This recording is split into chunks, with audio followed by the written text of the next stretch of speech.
Hello everyone, দেখো কি করে আজকে আমি সোয়াবিন পোলাও বানিয়েছি। আর কি কি লাগবে এক নজর তোমরা দেখে নাও। আর তার সঙ্গে আছে পায়েস। যেই মানুষটা সারা জীবন সবার জন্য ভেবে এসেছে, সবার মুখে অন্ন তুলেছে, দিন শেষে তার কথাই কেউ ভাবার থাকে না। তাই সময় থাকতে নিজের জন্য একটু ভাবা উচিত। কি বন্ধুরা, নিজেকে নিজে ভালোবাসতে হবে।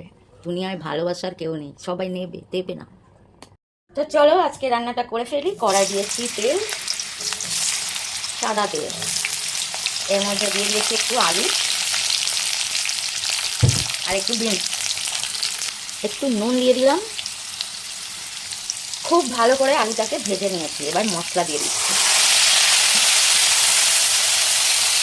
একটু হলুদ, একটু কাশ্মীরি লঙ্কা, কিছুটা কাজু দিয়ে দেবো। সোয়াবিন ভাপিয়ে নিয়েছি। আর এই মশলাটার মধ্যে ছিল আদা, জিরে আর লঙ্কা। আজকে নিরামিষ, তো পেঁয়াজ রসুন চলবে না, টমেটোও চলবে না। আজকে ফ্রাইডে। একটু ঘি দিয়ে দেবো, একটু বেশি করে ঘি দিয়ে দিলাম। সোয়াবিনটাও দিয়ে এর সঙ্গে কষিয়ে নিয়েছি। আলু প্রায় সিদ্ধ হয়ে গেছে, এই দেখো। তো এবার আমি একটু জল দিয়ে দেবো।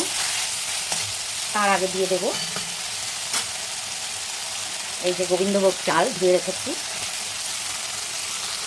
তো এই বোলটার এতটা চাল নিয়েছি, তো আমি আরও এতটা জল দেবো।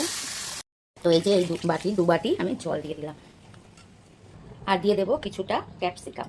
তো এটা তোমরা চাইলে দিতে পারো, নাও দিতে পারো। তো এবার ঢাকা দিয়ে দেবো। তো এই দেখো ফুট ধরেছে, একটু চিনি দিয়ে দিলাম।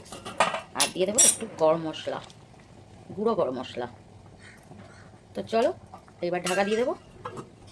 রেডি হয়ে গেলে চলে আসছি দেখাতে ঠিক কেমন হয়েছে। তো এই দেখো পোলাও কিন্তু একদম রেডি হয়ে গেছে। কেমন হয়েছে দেখো তো।